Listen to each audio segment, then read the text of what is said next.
BBC Radio Cornwall. That's a magic number. Now adjusting to life after losing a soulmate and seeking new challenges, a social network group for women who've lost a long-term partner is growing in numbers across Cornwall. The widows call themselves the Jolly Dollies, and BBC Radio Cornwall's Hannah Stacey's been to meet the three women who've bonded after bereavement. It is very recent and it is a big adjustment and it's a shock for everybody. We've all been there. So you can empathise with each other, but you don't want to be talking about it all the time. You want to go maybe to the theatre. Maybe you've liked going. I mean, I know my husband and we used to go to the Hall for Cornwall a lot. Well, that stopped because you don't really go on your own. Although I might do. No reason not to. I'm Liz W. Well, my story is somewhat different to Liz that you've just spoken with. I have been widowed for just coming up to 14 years now, so I've had a long time to adjust. But my reason for joining Jolly Dollies when I did, and that was almost 3 years ago, was to find some new social contact. I'd been very busy up until that point. Working, looking after ageing mother. My husband was ill for many, many years. All of that was going on. And then I found, after my husband passed away, I retired. I sold the family home, decided that I was going to come down to the southwest. And that's what I did. But I needed to build a new social network. And it coincided with Jolly Dollies starting. So that's how I got on board. I made contact. I was in South Devon, joined up with the other new Jolly Dollies, of whom I think there were 3 at the time. That's now grown, just to give an indication of how Jolly Dollies has expanded, to that one group going to its maximum ideal of 20 members. That's group 1. There are several groups now just around Torbay, and I think I'm right in saying in Devon alone there are 10 plus groups. Again, like Cornwall, it's a big county. People can't easily travel from Bude down to Torquay just for lunch, so they start building separate groups. Now the Cornwall group, which was 5 members I think when I first came down, is now creeping up to 15, 16. We're looking to maybe invite more members so that we can expand, find new friends, find new interests as it grows. That's the idea. I think that's it. As Liz has said, you may not feel like talking about your bereavement, but if you do, you only have to turn to the Jolly Dolly next to you. She's been there, she understands. The empathy, I think, is terrific, and the support. And I think that's what we all need as widows too. It doesn't matter how long, you're still on your own in this world. I think you will find that you'll go to the Hall for Cornwall, Liz, on your own. It's just that you need a little more time maybe to adjust. You'll be familiar with it, so it's not as if you're going into strange surroundings. And it's something you enjoy. But you may not need to go alone. You may find that there are several Jolly Dollies who would like to go to that performance as well. It's a comfort to have that friendship with so many people, I think. I'm Jill. I'm in the middle, really. I joined the Jolly Dollies last year when my husband died 20 months ago, very suddenly, unexpectedly. And I was looking, I was just searching widows groups like Liz, just for a social circle, really. I didn't want to date. There's lots of dating sites, and God forbid, I don't want that ever again. Thank you. But I wanted to be with like-minded people and just to see what was out there. And I didn't think there was anything in Cornwall until I searched and scrolled down the counties and found Cornwall. I thought, wow. So I've been to about 4 lunches now. And I was just saying to Liz that it takes a few for you to get to know the older women as individuals, really, and you do a lot of listening in the first place, and then you can join in, and they're a great bunch. We have a good laugh. You don't have to talk about your bereavement, but there's always somebody around if you want to, in actual fact, not many of us actually do we really? Yeah, It doesn't really come up.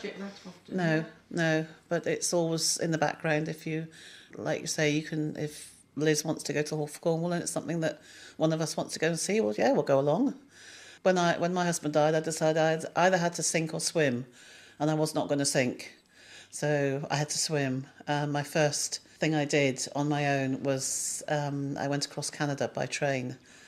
And it's something I've always wanted to do, and I did it. And I'm so pleased with myself. So, I'm swimming, not sinking. It's not easy, but, you just have to get on with it, really. Have a seat wherever you like. We can go in the lounge. Liz, Jill and Liz speaking earlier to BBC Radio Cornwall's Hannah Stacey. More on that story in the next hour, when we'll also be hearing from the founder of the Jolly Dollies, Yvonne Van. Billy Ocean and Red Light Spells Danger on BBC Radio Cornwall. Now back to the Jolly Dollies. That's a great name, isn't it? A social network group for women who've lost a long-term partner is growing in numbers across Cornwall. The widows call themselves the Jolly Dollies, and they're adjusting to life without their husbands at their sides as they reach retirement. Going solo and even taking control of the remote control can prove its problems. BBC Radio Cornwall's Hannah Stacey has been to meet the three women. Did that wake you up? Did you hit? My own story of being with Jolly Dollies, in the early days, I met up with a lady who had recently lost her husband, and they had had a property in France, and with that property were 2 gîtes, which they let out on holiday basis. She had to face the coming season. So 2 of us went out to help her that first. We went out for 2 weeks holiday and helped her prepare the gîtes. Things were in slight disarray, let's say, because of what she'd been through in the recent months, but we all pulled together, did what was needed, and enjoyed ourselves out there, obviously.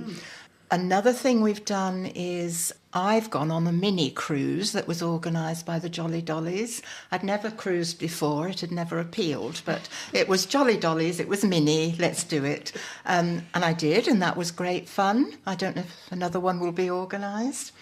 And some of us locally, Cornwall Group, in the spring of last year, organised a trip to Dublin. 4 of us, I think it was, went off 3 or 4 days. Newquay is very handy at the airport. Off we went to Dublin, had a lovely time. So the Jolly Dollies can get together and do. There is no end, all manner of things. Don't be afraid of them, but it'll take you a few lunches. Oh, before yes, you I'm actually- sure. Yeah. I'm sure. Yeah, I mean, I'm just quite go with it. independent. Yeah, just I mean, go I'm with it. very determined Yeah, to go. yeah, I mean, we yeah. did a lot of cruising, Yeah. 3 or 4 times a year, and I've actually now just booked myself a week Oh, good. in May, Oh, it's not far away. Southampton, so I can have a taxi from the door to Southampton, get on the boat, and it's France and Spain, and then the taxi will bring me back. Lovely. And Lovely. that's on my own. I know they'll look after me. So, and you think, if I don't do it now, you won't do Yeah, it. no. It's too easy to sit behind Yeah. your doors. Yeah, very easy. You have to force yourself. And that's right from the beginning. It is difficult. But as long as you've got something to look forward to, Yeah, and I think the Jolly Dollies will be very good yeah. as well, because you will find people, and it doesn't have to just be from Cornwall, does it? Not at all. That's another pointer that they will make as a group. It's nationwide now. Wherever you travel in the UK, if you land up in Leeds this coming weekend, well, why not look up the Jolly Dollies group in Leeds?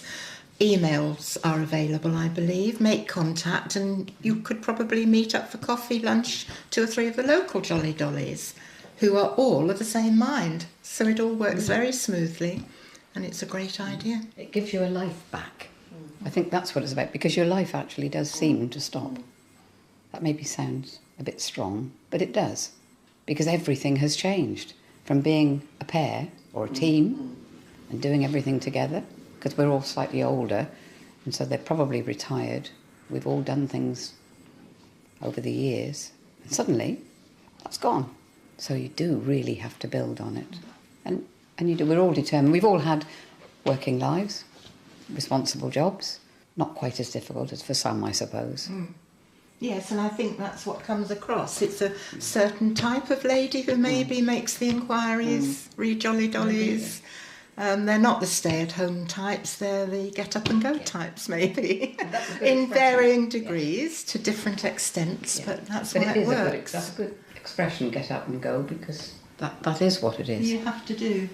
Because you have to walk into that room on your own, don't you? When you go to your first lunch, I know I knew you, but I didn't know where you'd not be. Very well, we'd met. But Exactly. And you walk in and you think, I don't know a soul. No. And that's whatever age, young or older. But we're just the sort that will do it. Whereas somebody else might say, oh, I'm not going to do that. I couldn't walk into a pub on my own. What does it matter these days? Liz Woods, Jill Birch and Liz Forty from the Jolly Dollies group in Cornwall, speaking earlier to Radio Cornwall's Hannah Stacey. And I should have, listening to that on the line, from Weston-super-Mare, Yvonne Van, the woman who founded the Jolly Dollies after the death of her husband. Good morning, Yvonne. Thank you for joining us on Saturday Breakfast. Good morning, Claire. The Jolly Dollies. That's a great name. Where did it come from? Well, it was thought about long and hard, actually, because we get reactions from it, and they're quite extreme reactions. Some like it very much, some don't. But I think what it is that the Jolly Dollies is an organisation for the next step in someone's bereavement. So we thought, well, let's give ourselves the permission to be a little bit jolly. And that's where the Jolly Dollies started.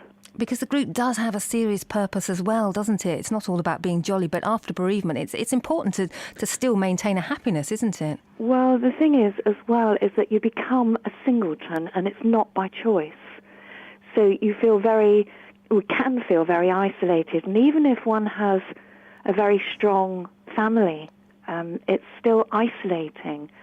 By joining something like the Jolly Dollies or the Jolly Gents, you can be with other people who understand completely how you feel. So you do have a Jolly Gents as well, because we've had a couple of phone calls this morning asking if men can join. So is that in process at the moment? The website is launched, so if anybody wants to have a look, go to thejollygents.com to have a look at the website. But if you want to get in touch with us and get some more information, it's thejollygents@gmail.com, and that's all in small case. And do the Jolly Gents mix with the Jolly Ladies? They are separate, but we do have on our websites, we have one forum where they can chat to each other.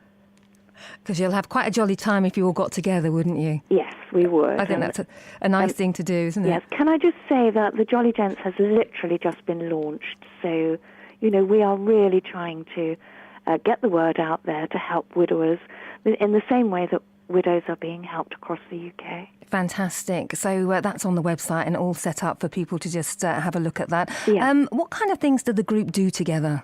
Well, as you heard from those ladies, which actually has made me feel very humble, because, to know that it's helping so many is just fantastic. And those ladies, they do lots of things, and they are quite a spread out group.